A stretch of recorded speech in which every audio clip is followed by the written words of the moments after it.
क्या America Israel versus Iran war के बीच में ईरान के अंदर जो भूकंप आया वो परमाणु टेस्ट भी हो सकता है?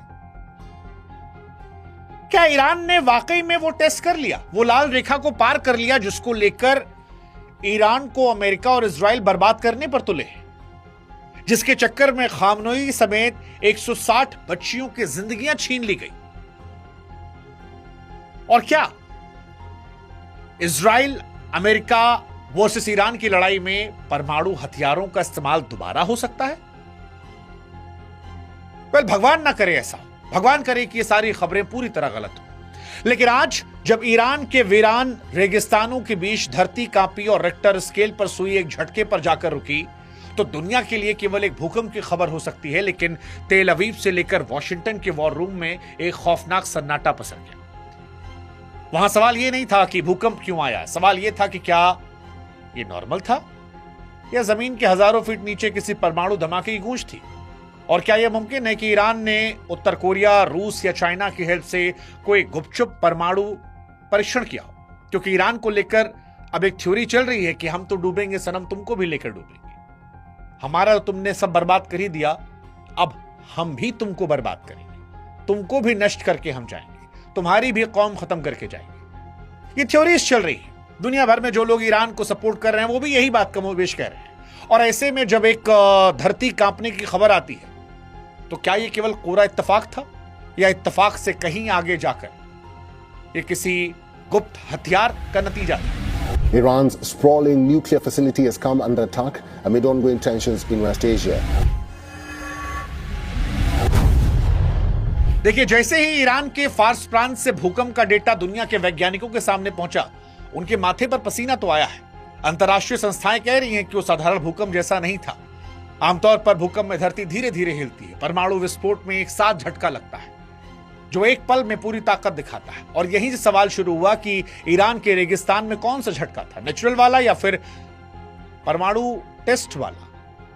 और क्या दुनिया परमाणु युद्ध की तरफ बढ़ रही है? जिस तरह से एक दूसरे को बर्बाद करने पर लोग आमादा हैं, जिस तरह से एक दूसरे के बच्चों को मार रहे हैं, कोई हैरानी नहीं होगी, कोई हैरानी नहीं होगी, क्योंकि ईरान से लड़ाई अमेरिका की तो पूरी परमाणु को लेकर ही है। और इसीलिए सवाल आज बड़ा महत्वपूर्ण हो जाता है कि क्या दुनिया परमाणु युद्ध की तरफ बढ़ रही है और क्या ईरान ने चाइना, रशिया या नॉर्थ कोरिया के हेल्प से परमाणु टेस्ट किया? इस कहानी की हम शुरुआत करें उससे पहले हमारी आपसे गुजारिश है कि हमारे व्हाट्सएप चैनल से आप जुड़िएगा, क्योंकि इस वॉर को लेकर जितने भी वीडियोस हम बना रहे हैं वो आपके मोबाइल तक ऑटोमेटिकली पहुंच जाएं और भविष्य में भी हर एक विषय को लेकर आप पहले से जानकार बने रहें, हमारा आपका संवाद बेहतर हो, रिश्ता मजबूत हो। इसके लिए आप हमारे व्हाट्सएप से जुड़िएगा, लिंक हमने डिस्क्रिप्शन में, कमेंट सेक्शन में दे रखा है। अब शुरुआत करते हैं इस पूरे मामले की। दरअसल इस पूरे मामले को समझने के लिए हमें कुछ दिन पहले की उन तस्वीरों को देखना होगा जिसमें इजरायली वायुसेना ने ईरान के सबसे सुरक्षित परमाणु ठिकाने पर हमला किया था। इजराइल का यह दावा था कि उसने सेंटर को तबाह कर दिया, लेकिन क्या ईरान ने इजरायली जासूसों को चकमा दिया? दुनिया जिसे मलबा समझ रही थी, क्या उसके नीचे ईरान की खतरनाक मशीनें काम कर रही? यह खबर और महत्वपूर्ण इसलिए है क्योंकि ईरान के अंदर खामनोई को मार डाला गया, उनके तमाम कमांडर्स को मार डाला गया है, उनके बच्चों को मार डाला गया है। और अक्सर यह देखा गया है जब किसी देश का बड़ा नेता संकट में होता है तो सेना अपनी ताकत दिखाने के लिए ऐसे बड़े कदम उठाती है। अब जब खामनई दुनिया में नहीं है तो फिर सवाल वही कि क्या ईरान ने यह आखिरी दांव चलने की कोशिश की जहां पर अपनी रक्षा करने के लिए अब वो किसी भी हद तक जाने को तैयार हो गया? यह सवाल बड़ा महत्वपूर्ण है और यही सवाल उठता है थर्ड वर्ल्ड वॉर का। और यह सवाल कि दुनिया के बाकी बड़े देश क्या कर रहे हैं, क्योंकि यह लड़ाई अब सिर्फ दो देशों की नहीं है बल्कि एक बड़े ग्लोबल गेम का हिस्सा है जिसमें दुनिया की तमाम महाशक्तियां शामिल हैं। सवाल यह कि रूस और चीन की मदद के बिना क्या ईरान ऐसा दुस्साहस कर सकता है? क्योंकि ऑलरेडी मार्केट में खबर है कि जिस तरह से ईरान अटैक कर रहा है, जिस तरह से उसके ड्रोन इजराइल के डिफेंस सिस्टम को चकमा दे रहे हैं, क्या ईरान की टेक्नोलॉजी इतनी अपडेटेड है या बैकडोर से कहीं पर चाइना, रशिया या नॉर्थ कोरिया ने उनकी हेल्प की?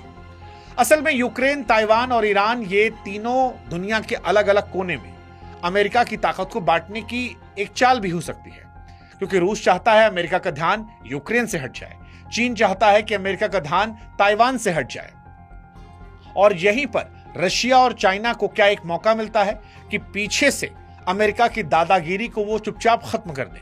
क्योंकि अगर ईरान परमाणु बम बनाने में सफल हो जाता है तो रूस और चीन को अपनी चाल चलने का पूरा मौका मिल जाएगा। और अगर ऐसा होता है तो दुनिया विश्व युद्ध की तरफ बढ़ती हुई नजर आएगी। अब अगर ईरान के पास बम है तो अमेरिका की सैन्य धमकियां अपनी धार खो देंगी। पश्चिमी देश भी इस डर में हैं कि अगर ईरान पर हमला किया तो रूस और चीन चुप नहीं बैठेंगे, जिससे पूरी दुनिया वॉर में घुस जाएगी और एक विनाशकारी युद्ध की शुरुआत हो जाएगी। ये सारी बातें सब जानते हैं। हालांकि इन वॉर के बीच में भारत और भारतीयों की जेब पर भी संकट आने वाला साहब, क्योंकि ये धमाका और ये मौत, हत्याएं, युद्ध अगर आप मजा लेकर देख रहे हैं तो ये मजा आपके लिए सजा बनने वाला है, क्योंकि ये ईरान का युद्ध आपके घर में भी पहुंचने वाला है। हाँ जी, ईरान के युद्ध के चलते कच्चे तेल की कीमतें जो हैं वो बढ़ रही हैं। दुनिया का बहुत सारा तेल जिस समुद्री रास्ते यानी होर्मुज की जलसंधि से गुजरता है उस पर ईरान का दबदबा है। ईरान कह रहा है कोई शिप निकलेगी तो दाग देंगे। ईरान परमाणु ताकत के दम पर उस रास्ते को अगर बंद करता है तो पेट्रोल की कीमतें जो हैं वो 7वें आसमान पर पहुंच जाएंगी और भारत के लिए चिंता है। वैसे भी तेल की कीमतें बढ़ने वाली है। इसके अलावा ईरान में हजारों भारतीय नागरिक रहते हैं, जिसमें छात्र, डॉक्टर, व्यापारी शामिल हैं, जिनके परिवार टीवी से चिपके हैं। सवाल यह है कि अब उनका भी क्या होगा, भारत क्या करेगा? ये सारे सवाल बड़े महत्वपूर्ण हैं।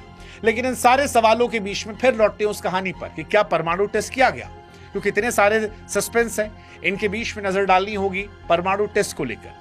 तो देखिए, भूकंप पर नजर रखने वाली अंतर्राष्ट्रीय संस्थाएं फिलहाल इस झटके को नेचुरल बता रही है, क्योंकि यह जमीन के 10 किलोमीटर नीचे आया है।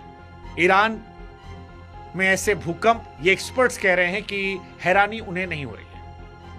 एक्सपर्ट्स ये भी कह रहे हैं कि कोई रेडिएशन या परमाणु विस्फोट के पक्के निशान नहीं मिले हैं और परमाणु परीक्षण की सारी बातें सोशल मीडिया की अफवाहों तक सीमित है।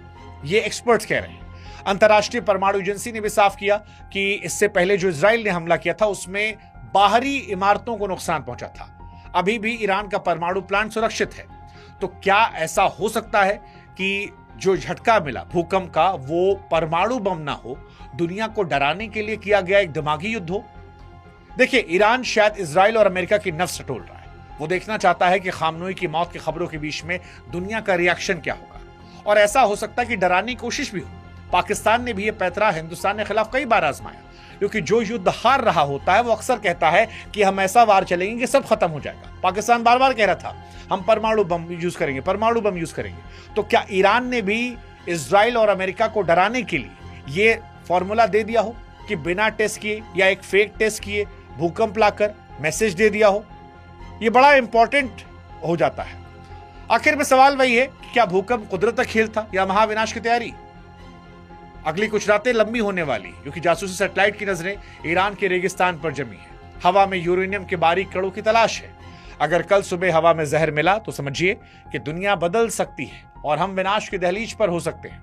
अगर ईरान परमाणु शक्ति संपन्न होता है तो खामनेई और अपने बच्चों की मौत का बदला वो ले सकता है और फिर इतिहास का रुख बदल जाएगा। हालांकि अब तक डरने वाली बात नहीं आई है। अब तक एक्सपर्ट्स की बातें समझें, अब तक जितनी सुरक्षा एजेंसियां उनकी बातें समझें, वो यही कह रहे हैं कि ईरान डराने के लिए ऐसा कर रहा है। लेकिन ईरान के पास इतने हथियार होंगे ये भी किसी ने नहीं सोचा था, क्योंकि ट्रंप और नेतन्याहू ये मानकर बैठे थे कि युद्ध 2-3 दिन में खत्म हो जाएगा। लेकिन अब ट्रंप के चेहरे की हवाइयां भी उड़ी है। वो ये कह रहे हैं कि ऐसा हो सकता है युद्ध 4-5 हफ्ते चल जाए। ऐसे में परमाणु थ्योरी वाली बात पूरी तरह से नकार देना अब तक शायद किसी के हाथ में नहीं है। हाँ, प्रथम दृष्टया जो दिख रहा है उसके हिसाब से ये लग रहा है कि ये डराने की कोशिश थी, बट क्या ये छिपाने की भी कोशिश भी हो सकती है? पता नहीं, क्योंकि छिपकर तो अमेरिका ने भी वार किया था। बातचीत की टेबल पर पहुंचकर खामनोई को मौत के घाट उतार दिया। ऐसे में क्या ईरान की मदद रशिया, चाइना, नॉर्थ कोरिया कर सकते हैं, उसे परमाणु संपन्न बनाकर अपना बदला लेने के लिए? दुश्मन का दुश्मन दोस्त, बहुत सारी थ्योरीज हैं।